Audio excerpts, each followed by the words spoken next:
بسم الله الرحمن الرحيم الحمد لله رب العالمين وصلى الله وسلم وبارك على نبينا محمد وعلى آله وصحبه أجمعين أما بعد فهذا اليوم هو اليوم العاشر من شهر ربيع الأول عام 1435 من هجرة النبي صلى الله عليه وسلم والدرس هو الدرس 30 في كتاب شمائل النبي صلى الله عليه وسلم للإمام الترمذي رحمه الله تعالى.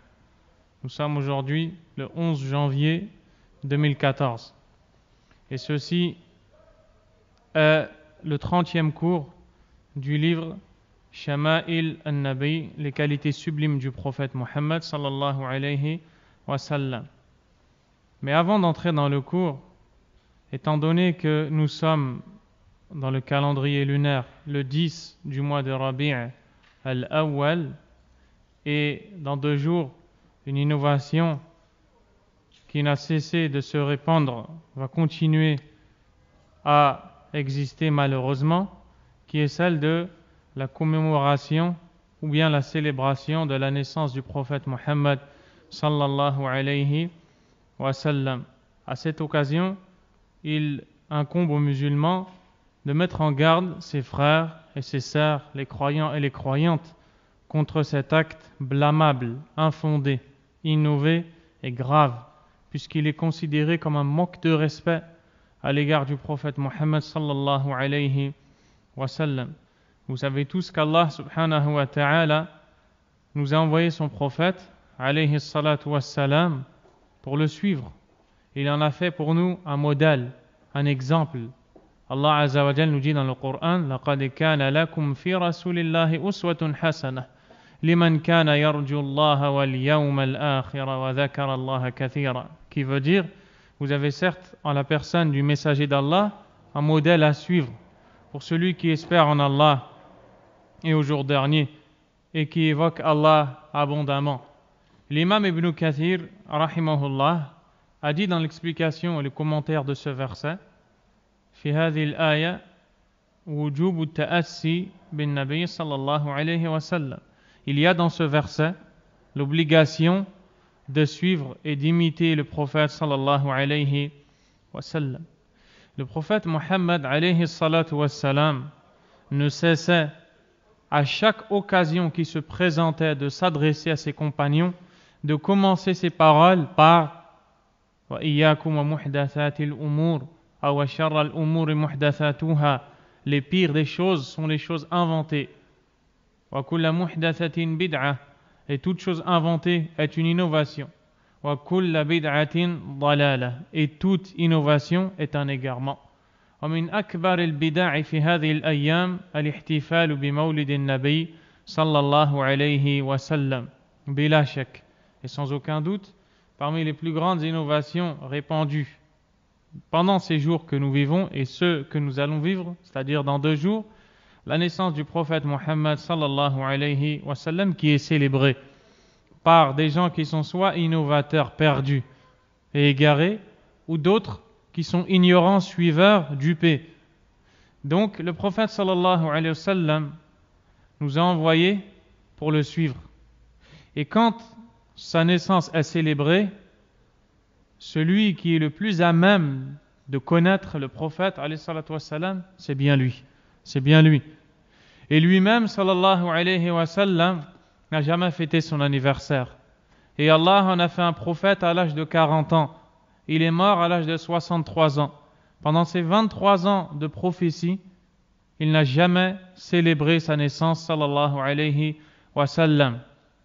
Quand il est mort, les compagnons qui vécurent après lui, parmi les plus grands de tous les compagnons, comme Abu Bakr, Omar, Uthman, Ali, radiyallahu anil jami', qu'Allah les agrée tous, n'ont jamais célébré leur fête, ou n'ont jamais célébré cette fête, qui est celle de la naissance du prophète sallallahu alayhi wa sallam. Et cela est suffisant pour s'arrêter et pour ne pas célébrer cette fête en prenant les paroles des gens égarés, égareurs. Le prophète sallallahu alayhi wa sallam a dit wa innama akhafu ala ummati al-a'immat al-mudillin. Ce qui veut dire la seule chose que je crains pour ma communauté, ce sont les imams égareurs, ceux qui prêchent à l'égarement, ceux qui orientent les croyants qui étaient sincères et qui désiraient s'instruire dans la religion, ceux qui les orientent vers un chemin qui n'est pas le chemin qu'Allah tabaraka wa ta'ala nous a ordonné de suivre. Donc, les compagnons radiyallahu anhum ne l'ont pas fait. Nous ne sommes pas meilleurs que lui. Et la personne qui commémore ou qui célèbre cette fête ne sort pas de deux cas. Soit cette personne nous dit que ce qu'elle fait est un bien, alors nous lui disons tu n'es pas plus savante ou savant que le prophète sallallahu alayhi wa sallam. Tu n'es pas plus savant que les compagnons du prophète radiyallahu anhum. Et malgré cela, ils n'ont pas accompli ce que toi tu cherches à faire. Ou bien tu nous dis que c'est tout simplement une coutume. Nous disons que le prophète sallallahu alayhi wa sallam est bien plus grand et mérite un tel respect qu'il ne convient pas de faire de sa naissance une coutume. Et cette parole a été dite par le grand savant Al-Sheikh Sulaiman ibn Salimillah al-Ruhayli, hafidahullah, enseignant dans la ville du prophète sallallahu alayhi wa sallam.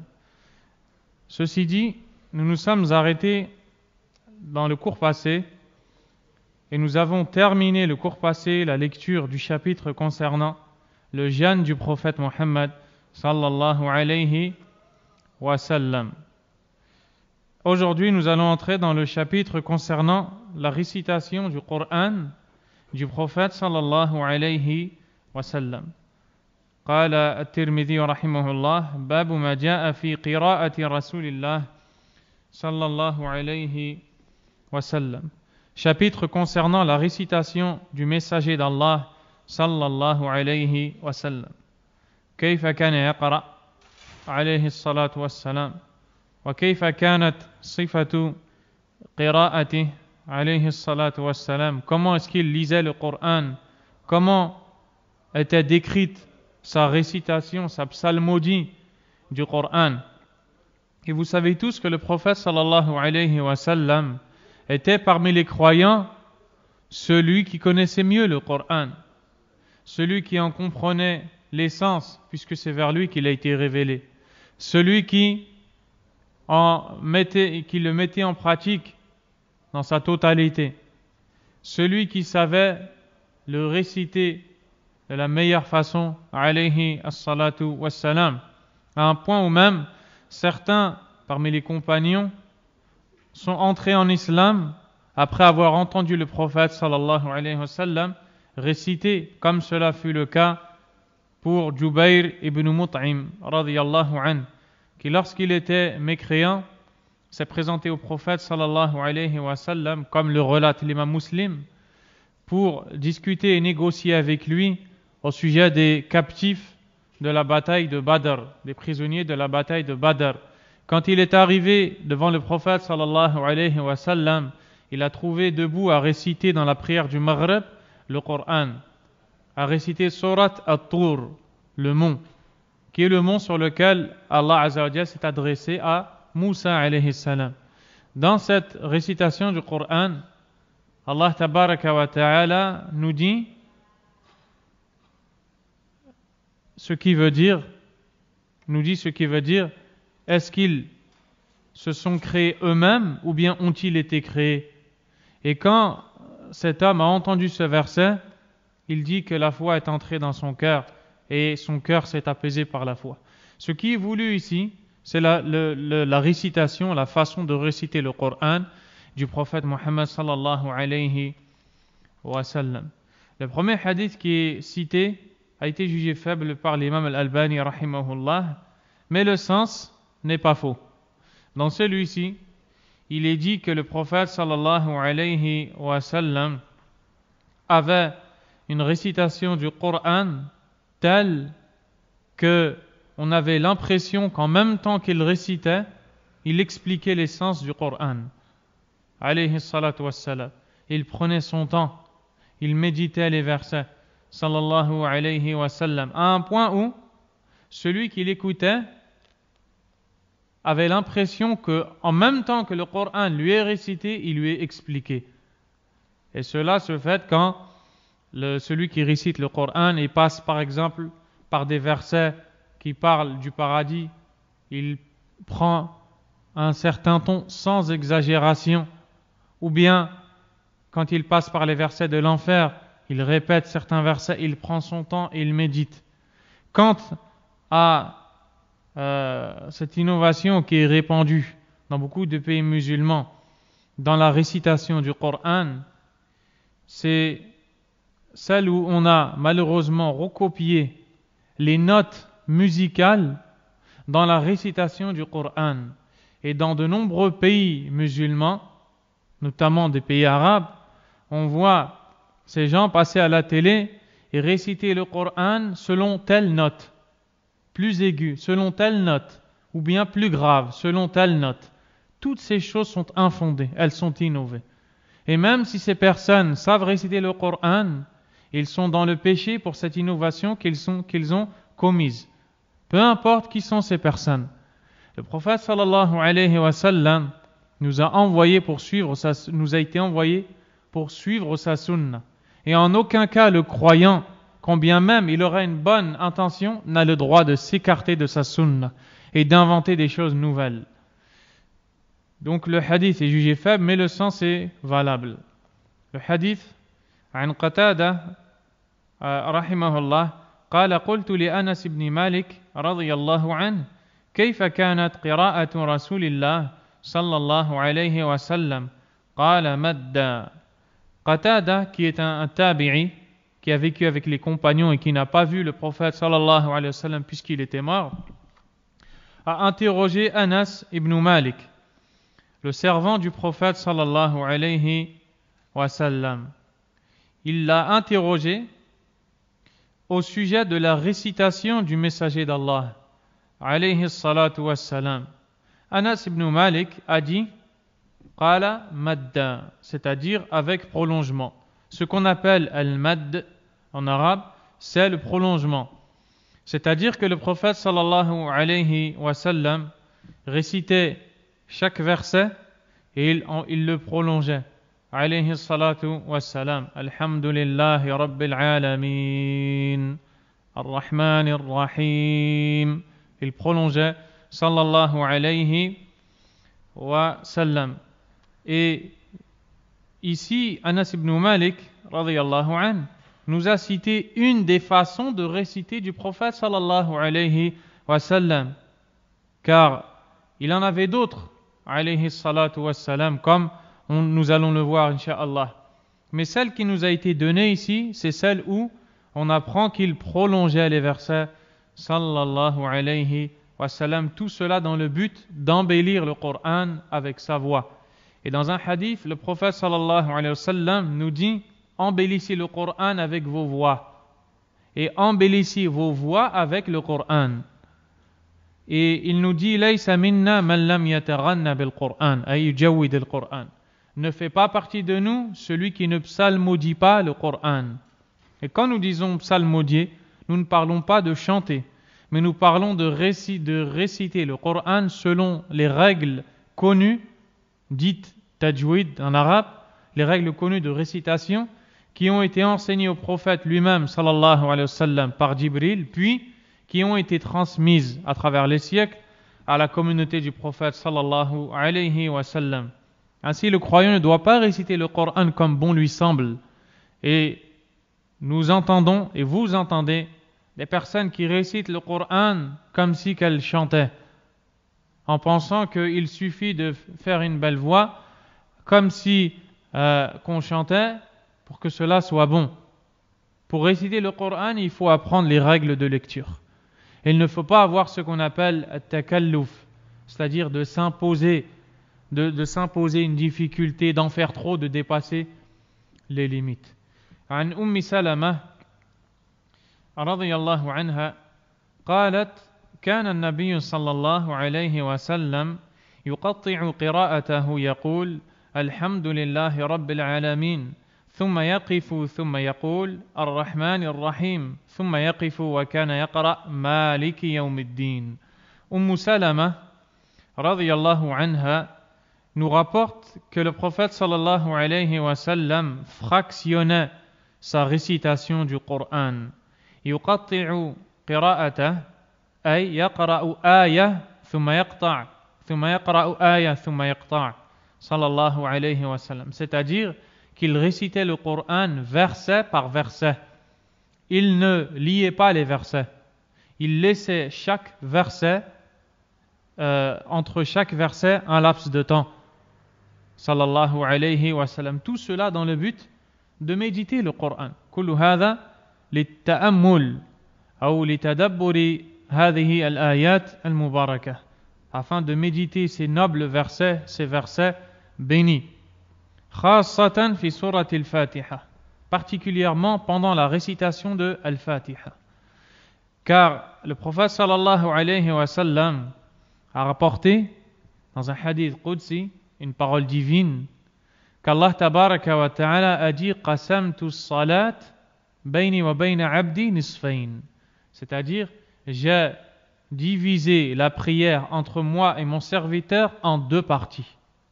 فإذا قال عبدي الحمد لله رب العالمين, ainsi lorsque mon serviteur récite الحمد لله رب العالمين, قال الله حمدني ربي,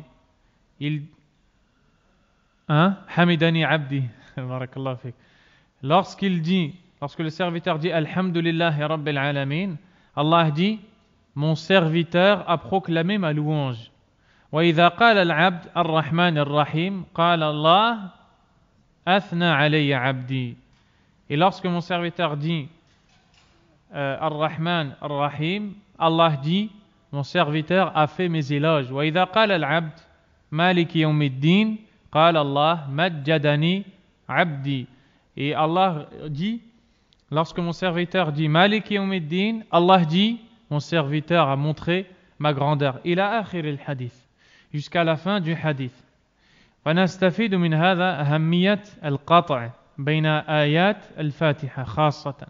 Et nous tirons comme leçon de ce hadith l'importance de réciter la Fatiha verset par verset, non pas d'un coup, comme on peut l'entendre. L'imam Ibn al-Qayyim rahimahullah a dit qu'il incombe aux musulmans qui récitent al-Fatiha de s'arrêter après chaque verset et de méditer à cette parole qui est dite par Allah. يقول الحمد لله رب العالمين ثم يقف وقفة يتأمل ماذا يقول الله سبحانه وتعالى.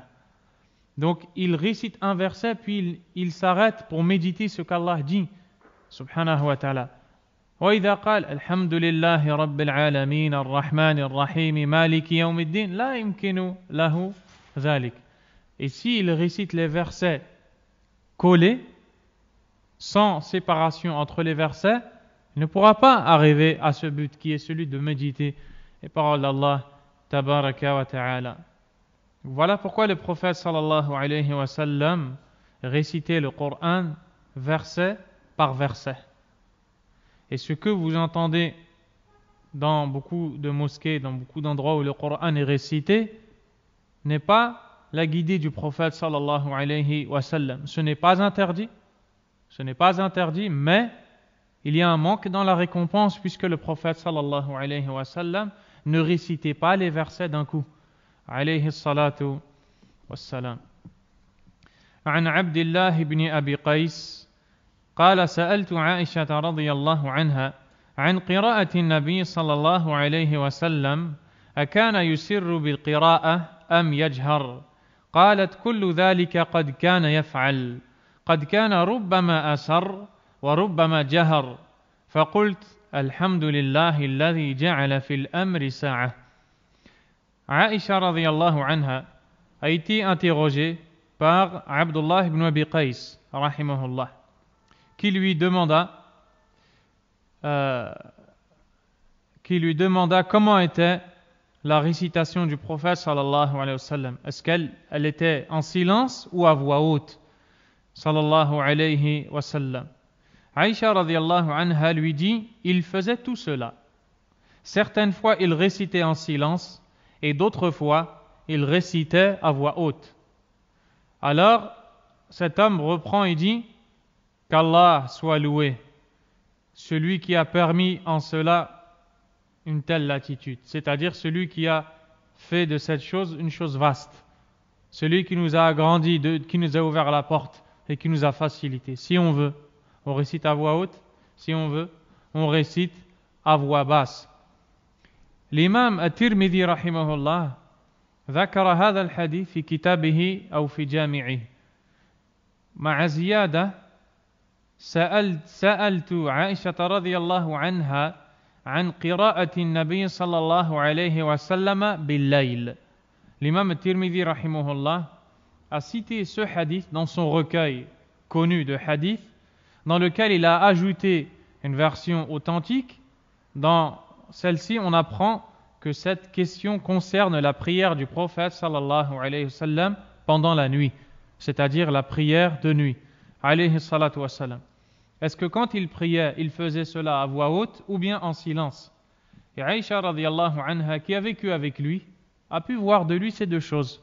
Alors elle dit que le prophète sallallahu alayhi wa sallam parfois récitait à voix haute et d'autres fois en silence sallallahu alayhi wa sallam. Et quand nous disons en silence, nous ne voulons pas dire que ses lèvres étaient fermées et qu'il ne bougeait pas, comme certains le pensent, qui récitent dans leur tête pendant la prière. Cela n'est pas valable.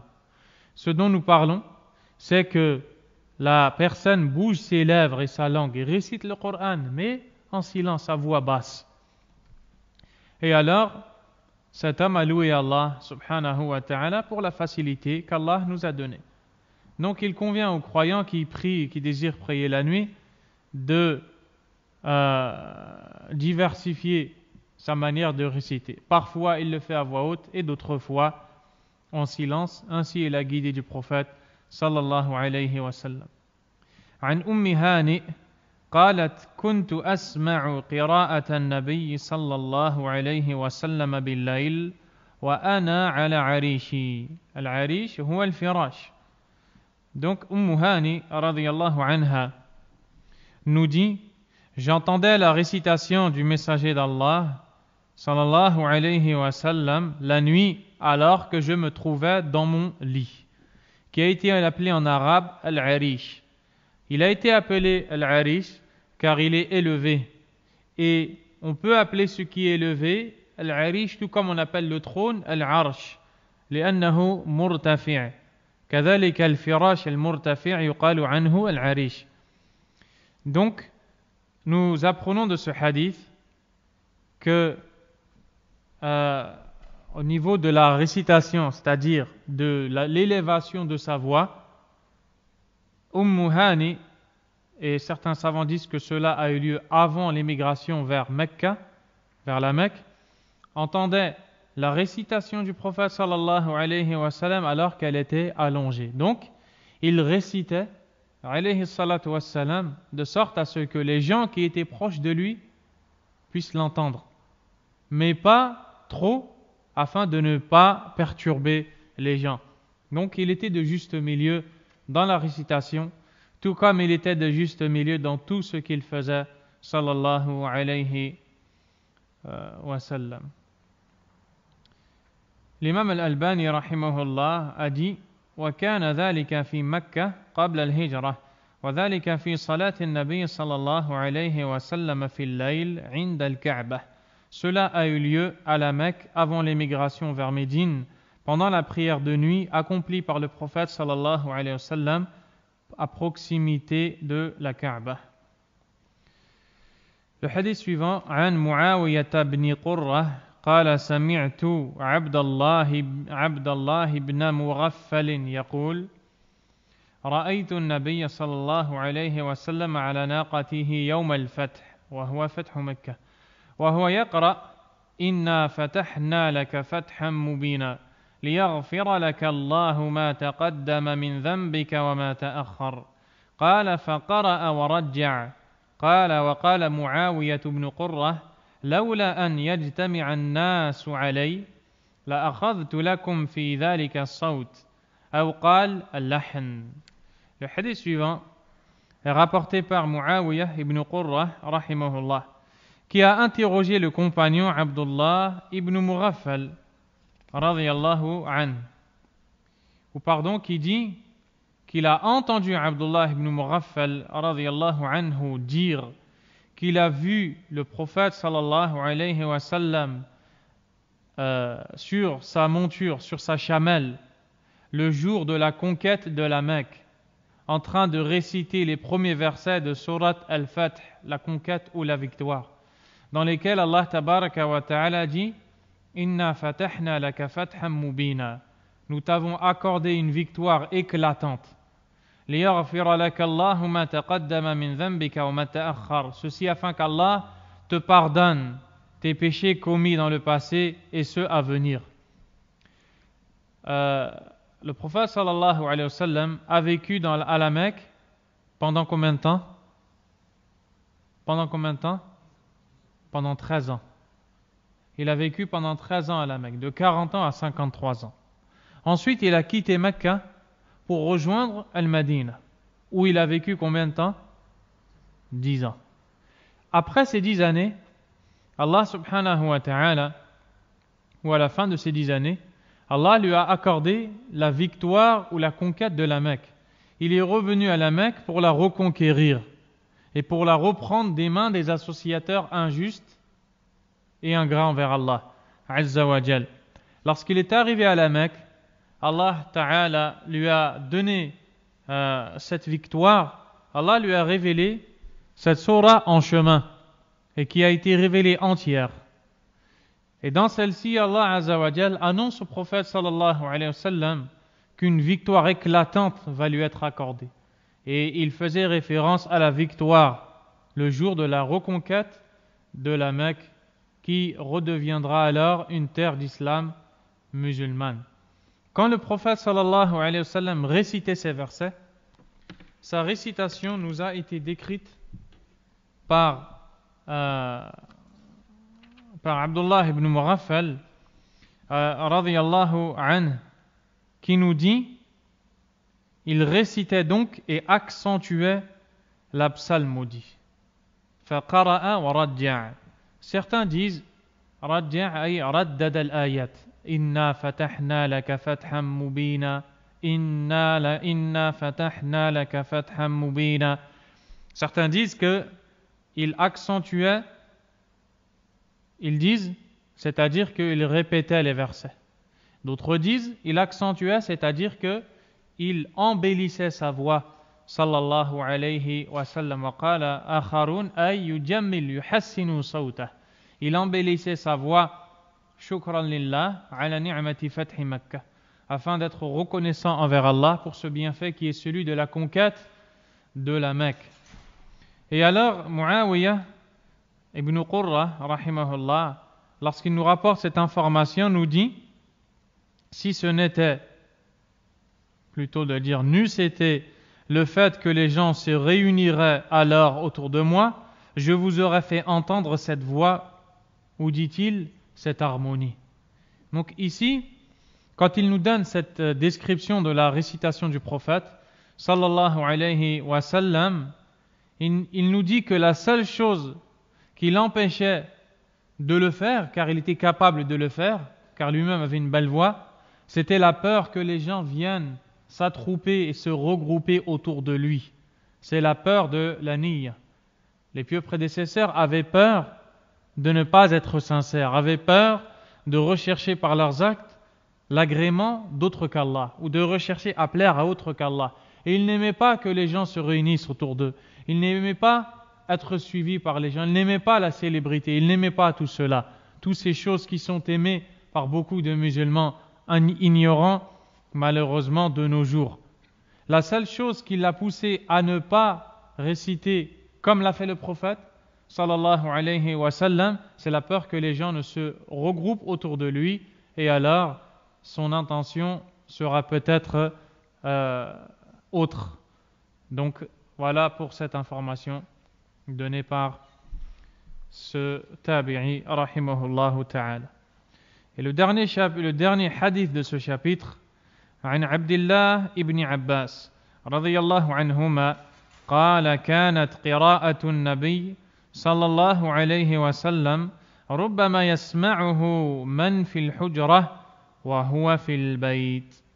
Abdullah ibn Abbas radiyallahu anhu nous dit la récitation du Coran par le messager d'Allah sallallahu alayhi wa sallam dans sa chambre pouvait être entendue par qui se trouvait dans l'appartement.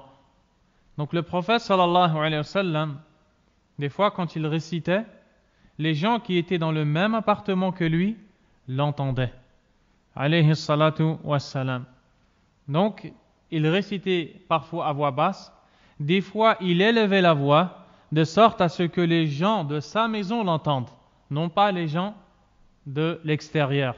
Donc il était de juste milieu dans le ton de sa voix pendant la récitation du Coran sallallahu alayhi wa sallam.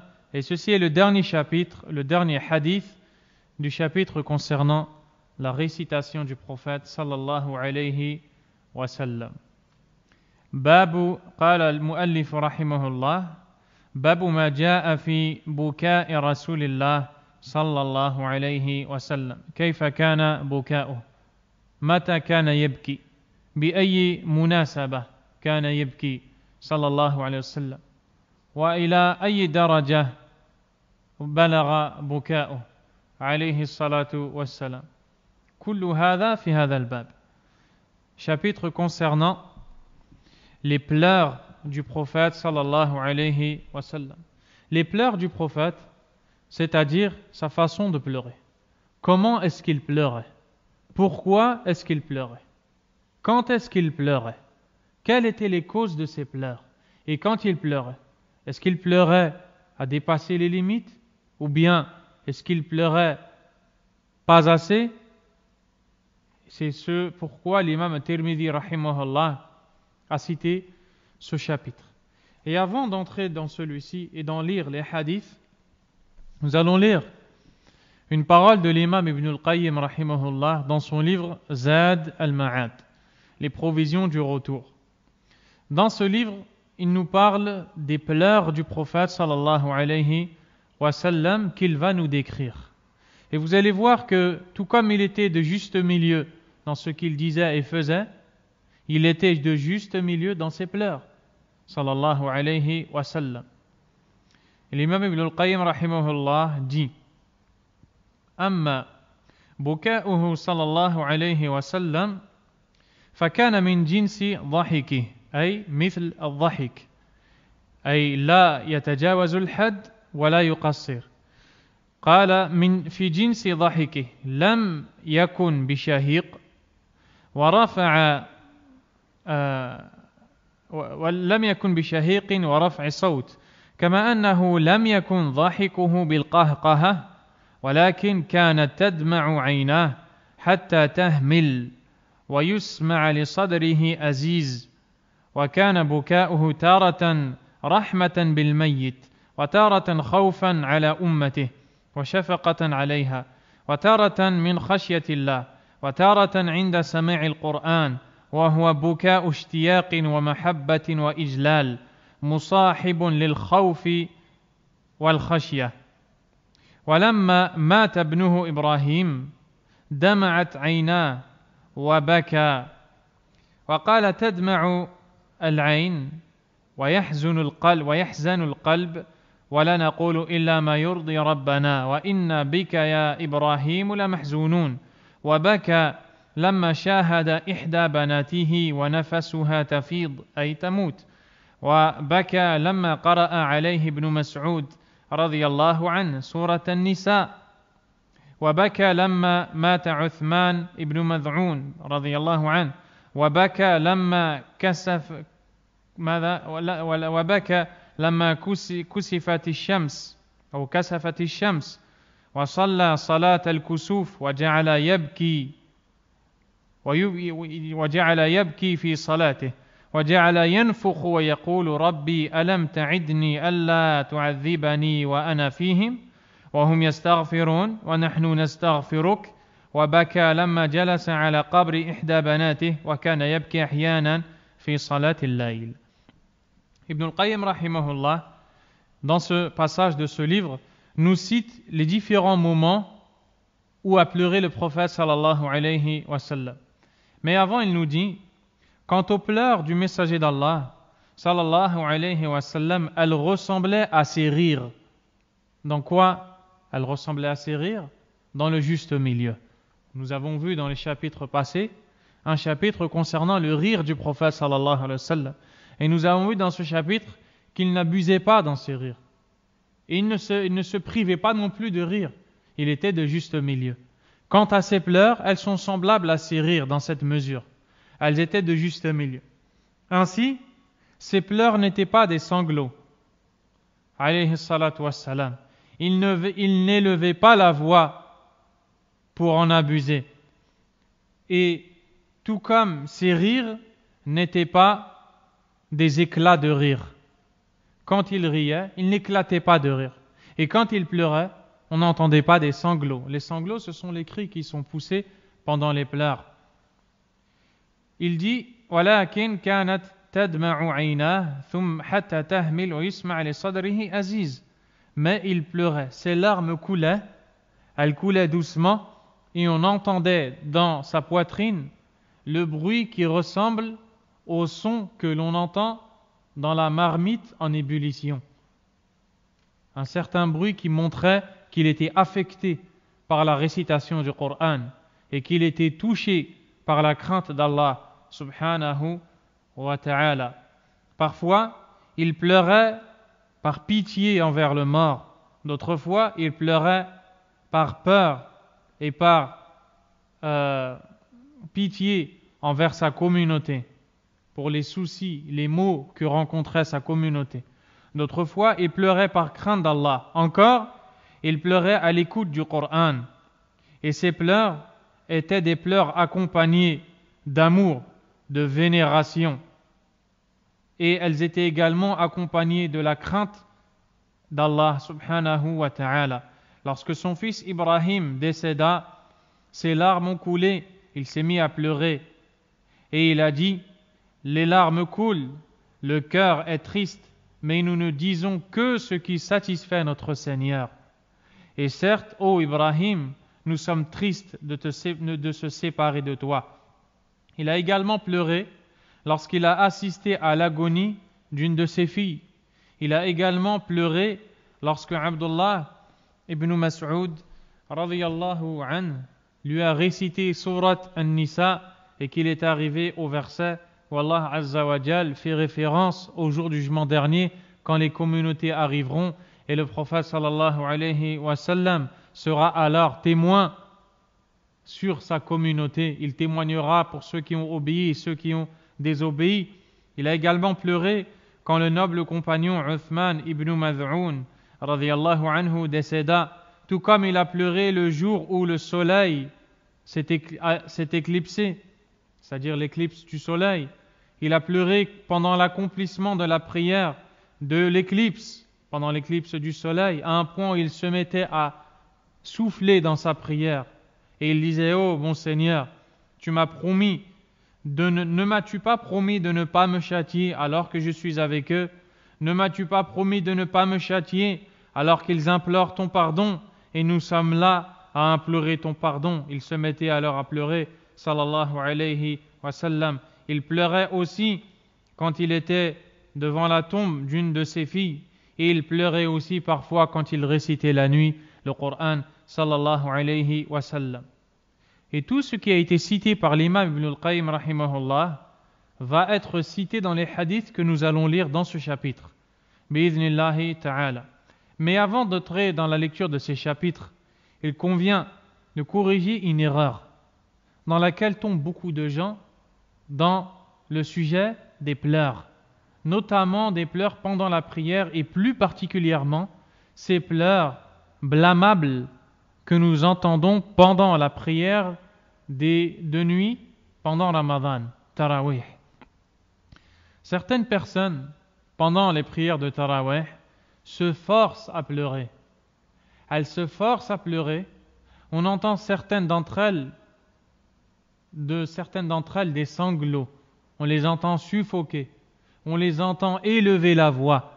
On entend certaines personnes pendant le tarawih, quand elles invoquent Allah et qu'elles lèvent leurs mains vers le ciel, elles crient, elles hurlent, comme si qu'elles invoquaient quelqu'un qui était absent.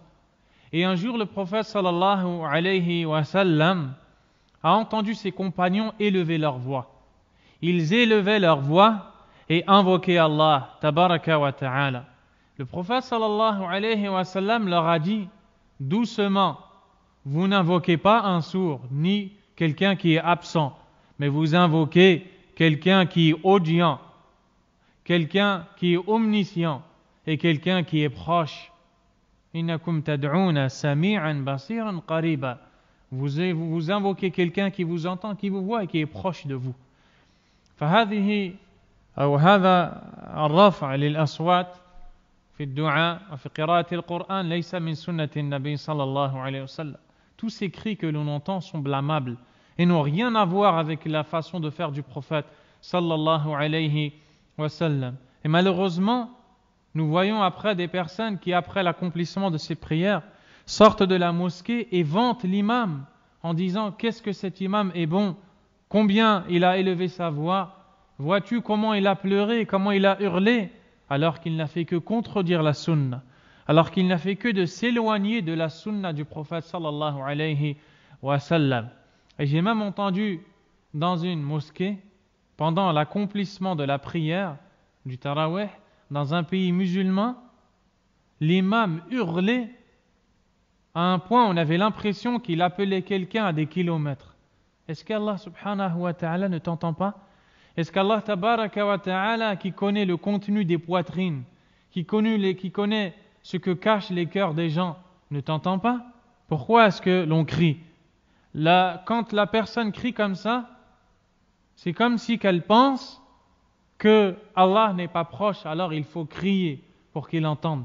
Et c'est pourquoi le prophète sallallahu alayhi wa sallam a corrigé ses compagnons en leur disant doucement, vous n'invoquez pas un sourd absent, mais vous invoquez un audient proche. Donc ce n'est pas méritoire en aucun cas de crier comme ces gens le font quand ils pleurent. Les pieux prédécesseurs, radiyallahu anhum, que ce soit parmi les compagnons et ceux qui les suivirent, lorsqu'ils pleuraient pendant la prière, des fois, ils priaient et ils pleuraient pendant des années pendant leur prière. Et les gens qui étaient à leur droite et à leur gauche ne le savaient pas. Tellement qu'ils se cachaient et tellement qu'ils se retenaient. Et c'est comme ça qu'est la guidée du prophète sallallahu alayhi wa sallam. Le premier hadith de ce chapitre, عن عبد الله بن الشخير رضي الله عنه قال: أتيت رسول الله صلى الله عليه وسلم وهو يصلي ولجوفه أزيز كأزيز المرجل من البكاء أي بسبب البكاء والأزيز هو الصوت الذي يسمع من غليان القدر. Donc Abdullah ibn Shikhir radiyallahu anhu a relaté: je me rendis auprès du messager d'Allah sallallahu alayhi wa sallam alors qu'il priait. À l'intérieur de son corps, il y avait un son semblable au bouillonnement d'un chaudron du fait de ses pleurs. Donc ce compagnon s'est rendu vers le prophète sallallahu alayhi wa sallam et il a entendu réciter le Coran. Il priait et il l'a écouté et il a vu que le prophète sallallahu alayhi wa sallam récitait le Coran et un son sortait de sa poitrine. Ce son ressemblait au même son que l'on entend de la marmite en cuivre remplie d'eau en ébullition. Vous voyez, vous imaginez le bruit, Sawt al-Mirjal, al-Qidr, le bruit de la marmite remplie d'eau bouillie, et on a appelé cela Mirjal parce que ça ressemble au bruit de quelqu'un qui marche. Et en arabe, les jambes, on appelle ça Rijl. Donc on a appelé Mirjal pour cette raison. Quelle est la cause qui poussait le prophète sallallahu alayhi wa sallam à faire sortir de son corps ce son? C'était les pleurs. Les pleurs par la crainte d'Allah azza wa jal. Donc, qu'est-ce qu'on comprend ici? On n'entendait pas de cris du prophète alayhi salatu wa sallam. La yusma'u minhu as-siyah was-surah, innama yusma'u minhu sawt Al-Qidr alladhi yaghli. On n'entendait de lui que le son d'une marmite qui bouillonnait. Mais on n'entendait pas de cris ni d'hurlements. Wa kana atqa an-nas wa akhsha an-nas billah. Alors qu'il était la personne qui craignait le plus Allah subhanahu wa ta'ala. Voilà comment doit pleurer le croyant. عن عبد الله بن مسعود رضي الله عنه قال قال لي رسول الله صلى الله عليه وسلم اقرأ علي فقلت يا رسول الله أقرأ عليك وعليك أنزل قال إني أحب أن أسمعه من غيري فقرأت سورة النساء حتى بلغت وجئنا بك على هؤلاء شهيدا قال فرأيت عيني رسول الله صلى الله عليه وسلم تهملان أي تدمعان. Abdullah ibn Mas'ud radiyallahu anhu nous dit, l'envoyé d'Allah sallallahu alayhi wa sallam me dit, récite le Coran pour moi. Abdullah ibn Mas'ud a dit, ô messager d'Allah, je te le récite alors qu'il t'a été révélé, c'est-à-dire, tu me demandes à moi de te réciter le Coran alors que celui-ci t'a été révélé à toi? Alors, le prophète sallallahu alayhi wa sallam a dit, j'aime l'écouter d'un autre que moi. Il aime le réciter, tout comme il aime l'écouter. Dans le premier hadith qu'on vient juste de lire, on a comme information qu'il le récitait et pleurait. Et dans celui-ci, on a comme information qu'il l'écoutait et pleurait. Et ce sont les deux manières de méditer le Coran. Réciter et l'écouter. Donc, il dit, j'aime l'écouter d'un autre que moi. Abdullah ibn Mas'ud dit, je récitais alors la sourate An-Nisa, c'est-à-dire les femmes. Et lorsque je suis arrivé au verset, c'est-à-dire, et que nous t'amènerons comme témoin pour eux ou contre eux, et que nous t'amènerons, toi, ô Muhammad, ô prophète, comme témoin pour ta communauté. Donc, Allah Azza wa Jal dit, فَكَيْفَ إِذَا جِئْنَا بِكُلِّ أُمَّةٍ مِنْ كُلِّ أُمَّةٍ بِشَهِيدٍ وَجِئْنَا بِكَ عَلَى هَؤُلَاءِ شَهِيدًا. Que se passera-t-il lorsque l'on amènera à chaque communauté un témoin et qu'on fera de toi le témoin de cette communauté? Et là, le prophète sallallahu alayhi wa sallam qui médite ces versets est touché, il est affecté par la scène qu'il affrontera le jour du jugement dernier, ce qui le pousse à pleurer. Abdullah ibn Mas'ud le regarde et voit le prophète sallallahu alayhi wa sallam pris par ce verset et il voit les larmes couler de ses yeux sallallahu alayhi wa sallam. Et donc on voit que le prophète pleurait en récitant et en écoutant le Coran. An Abdullah ibn Amr radiyallahu anhu قال انكسف الشمس يوما على عهد رسول الله صلى الله عليه وسلم فقام رسول الله صلى الله عليه وسلم يصلي حتى لم يكد يركع أي لطول قيامه ثم ركع ثم لم يكد يرفع رأسه لطول ركوعه ثم رفع رأسه فلم يكد أن يسجد ثم سجد فلم يكد أن يرفع رأسه ثم رفع رأسه فلم يكد أن يسجد ثم سجد فلم يكد أن يرفع رأسه فجعل ينفخ ويبكي ويقول ربي ألم تعدني ألا تعذبني وأنا فيهم ربي ألم تعدني ألا تعذبني وهم يستغفرون ونحن نستغفرك فلما صلى ركعتين انجلت الشمس فقام فحمد الله تعالى وأثنى عليه ثم قال إن الشمس والقمر آيتان من آيات الله لا ينكسفان لموت أحد ولا لحياته فإذا انكسفا فافزعوا إلى ذكر الله أي إلى الصلاة. Abdullah ibn Amr radiyallahu anhu nous dit qu'à l'époque du prophète sallallahu alayhi wa sallam, il y eut une éclipse du soleil. هذا الكسوف كسوف الشمس حصل مرة واحدة في حياة النبي صلى الله عليه وسلم في السنة العاشرة من الهجرة النبوية. Cette éclipse du soleil qui est le fait que le soleil rencontre la lune, de sorte à ce que la lune se mette devant le soleil et on couvre la lumière. Et alors, en plein jour, on se retrouve comme dans la nuit. Vous avez déjà vu ça, ce qu'on appelle l'éclipse du soleil. Donc, elle n'a eu lieu qu'une fois dans la vie du prophète sallallahu alayhi wa sallam, dans la 10e année de la hijra, de l'émigration du prophète sallallahu alayhi wa sallam. Le prophète avait donc la 10e année de l'hégire.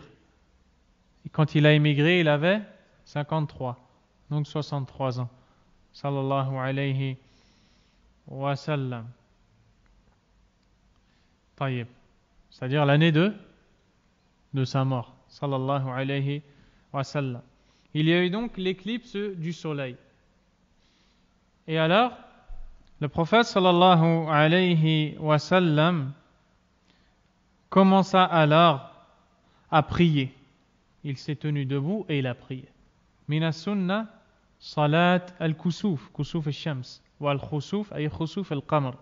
Fait partie de la sunna, la prière qui est dite la prière de l'éclipse, que ce soit l'éclipse solaire ou l'éclipse lunaire. Donc l'éclipse solaire, c'est pendant le jour, quand la lune recouvre la lumière du soleil, et l'éclipse lunaire est l'éclipse de la nuit, quand la lumière de la lune disparaît totalement.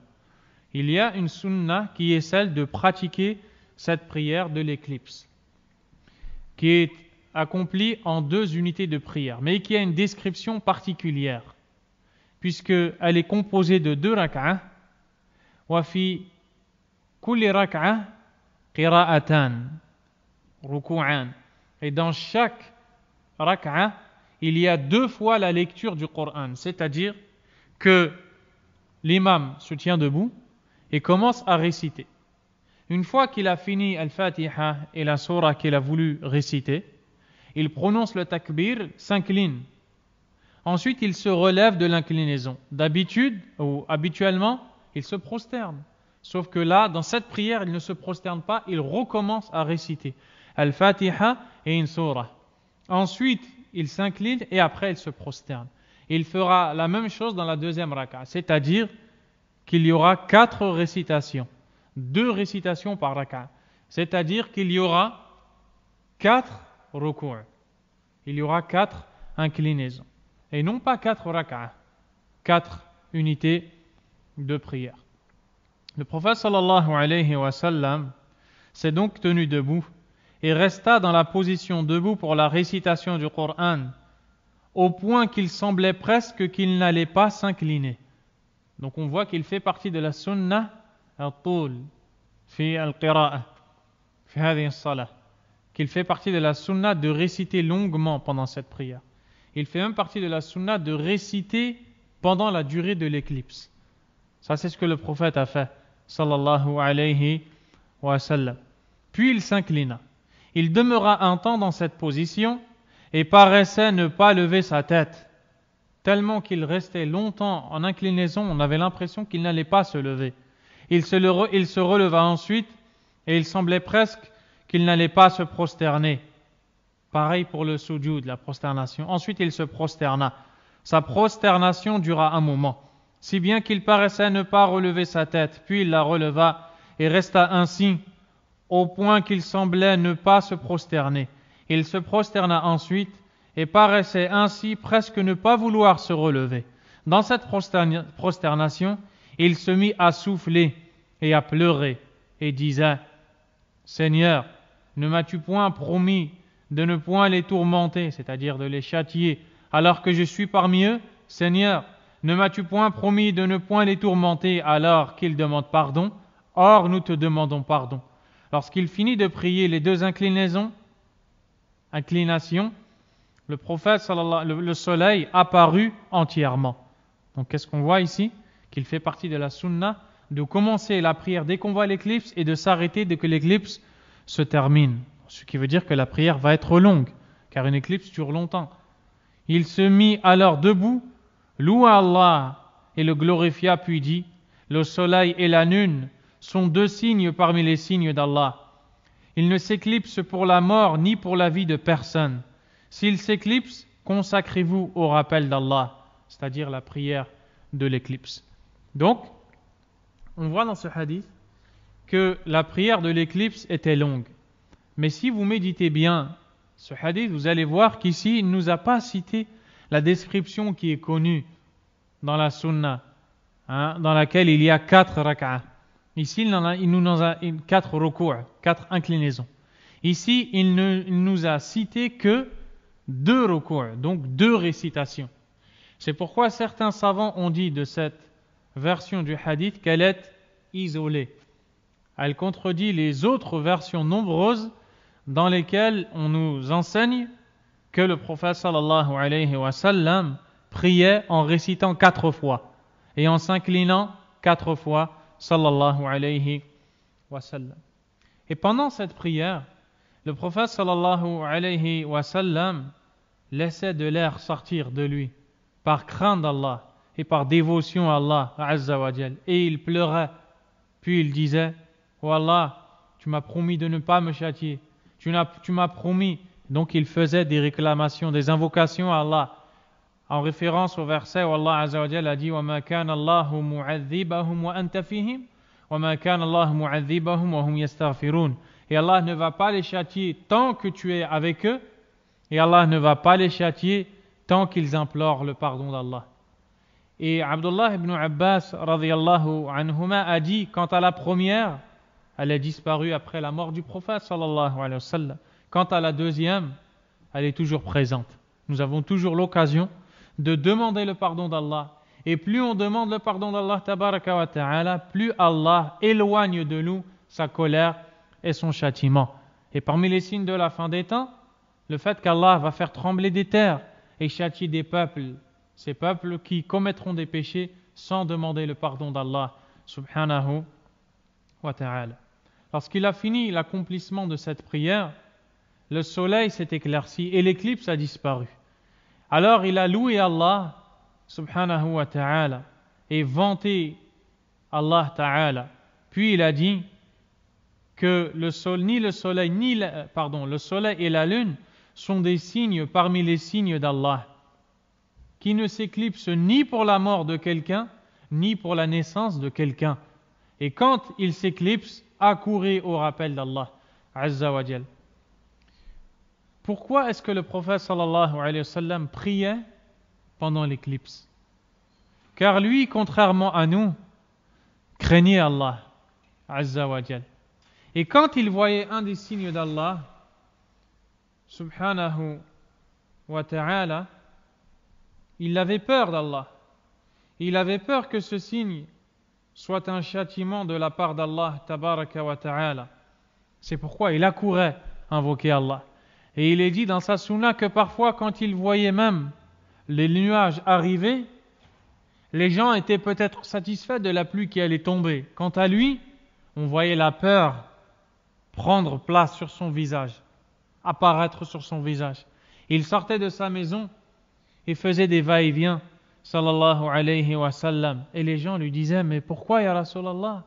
Et le prophète sallallahu alayhi wa sallam dit: je crains que cela ne soit un châtiment de la part d'Allah azza wa jal. Il faisait référence à un verset dans le Coran où Allah nous parle d'un peuple qui était ingrat envers Allah et mécréant. Et quand ce peuple a vu les nuages arriver, ils ont dit: voici un nuage qui ramène la pluie pour nous, pour nos plantations. Et quand ce nuage est arrivé, ils ont été foudroyés par un châtiment d'Allah subhanahu wa ta'ala. Et quand le prophète voyait ces nuages, il avait peur. Et quand il voyait l'éclipse, il avait peur, sallallahu alayhi wa sallam. Alors qu'au jour d'aujourd'hui, l'éclipse est devenu comme un moment de distraction, où on vend des lunettes pour pouvoir contempler cette éclipse et passer un moment de plaisir. Les croyants, eux, passent un moment de crainte d'Allah subhanahu wa ta'ala. C'est pourquoi ils accourent à la prière. Les croyants, eux, quand ils voient ce signe, savent que c'est un signe de la puissance d'Allah, puisqu'il est capable en plein jour d'enlever la lumière du soleil. Et tout comme il est capable en pleine nuit d'enlever la lumière de la lune, subhanahu wa ta'ala. Et dans un verset, Allah tabaraka wa ta'ala a dit قُلْ أَرَأَيْتُمْ إِنْ جَعَلَ اللَّهُ عَلَيْكُمُ اللَّيْلَ سَرْمَدًا إِلَى يَوْمِ الْقِيَامَةِ مَنْ إِلَهٌ غَيْرُ اللَّهِ يَأْتِيكُمْ بِضِيَاءٍ أَفَلَا تَسْمَعُونَ. Dis, informez-moi, si Allah faisait en sorte que la nuit reste sans jamais être succédée par le jour, jusqu'au jour dernier, qui d'autre comme divinité en dehors d'Allah serait capable de vous apporter la lumière? N'entendez-vous donc pas? قُلْ أَرَأَيْتُمْ إِنْ جَعَلَ اللَّهُ عَلَيْكُمُ النَّهَارَ سَرْمَدًا إِلَى يَوْمِ الْقِيَامَةِ مَنْ إِلَهٌ غَيْرُ اللَّهِ يَأْتِيكُمْ بِلَيْلٍ تَسْكُنُونَ فِيهِ أَفَلَا تُبْصِرُونَ. Dis, informez-moi, si Allah fait en sorte que le jour perdure sans jamais être succédé par la nuit jusqu'au jour dernier, qui autre qu'Allah comme divinité serait capable de vous apporter la nuit dans laquelle vous trouvez votre repos? Ne voyez-vous donc pas? وَمِنْ رَحْمَتِهِ جَعَلَ عَلَيْكُمُ اللَّيْلَ وَالنَّهَارَ لِتَسْكُنُوا فِيهِ وَلِتَبْتَغُوا مِنْ فَضْلِهِ وَلَعَلَّكُمْ تَشْكُرُونَ. Puis Allah dit, ce qui veut dire, et par sa miséricorde, il vous a assigné la nuit et le jour afin que vous vous y reposiez, c'est-à-dire pendant la nuit, et que vous vaquiez, ou que vous cherchiez les grâces de votre Seigneur et que vous soyez reconnaissants. Donc voilà à quoi sert le soleil, voilà à quoi sert la nuit, voilà à quoi sert le jour et la nuit. Et pourquoi le prophète sallallahu alayhi wa sallam a dit que ni le soleil ni la lune ne s'éclipsent pour la mort de quelqu'un ou pour la naissance? Car les croyances qu'avait le peuple de Al-Jahiliyyah, le peuple d'avant l'islam, c'est que quand il y avait l'éclipse du soleil ou de la lune, cela montrait qu'une grande personne était morte ou allait mourir, ou bien cela montrait qu'une grande personne allait naître. Et donc l'éclipse du soleil a eu lieu quand est mort le fils du prophète sallallahu alayhi wa sallam, Ibrahim, comme cela a été cité par l'imam al-Bukhari dans son recueil de hadith. Et quand Ibrahim est mort, radiyallahu anhu, le soleil s'est éclipsé, ils se sont mis à dire, le soleil s'est éclipsé en raison de la mort d'Ibrahim. Le prophète sallallahu alayhi wa sallam s'est donc levé, a pris la parole et a dit, le soleil et la lune sont deux des signes d'Allah, qui ne s'éclipse ni pour la mort de quelqu'un, ni pour la naissance de quelqu'un. Alors, lorsqu'il s'éclipse, accourez au rappel d'Allah, subhanahu wa ta'ala, et ce qu'il veut par le rappel d'Allah ici, c'est la prière. Donc, les fausses croyances étaient tout le temps corrigées par le prophète Mohammed, sallallahu alayhi wa sallam, et nous allons nous arrêter ici, incha'Allah, et reprendre samedi prochain, incha'Allah ta'ala. والله أعلم وصلى الله وسلم وبارك على نبينا محمد وعلى آله وصحبه أجمعين. سبحانك اللهم وبحمدك أشهد أن لا إله إلا أنت أستغفرك وأتوب إليك. بارك الله فيك.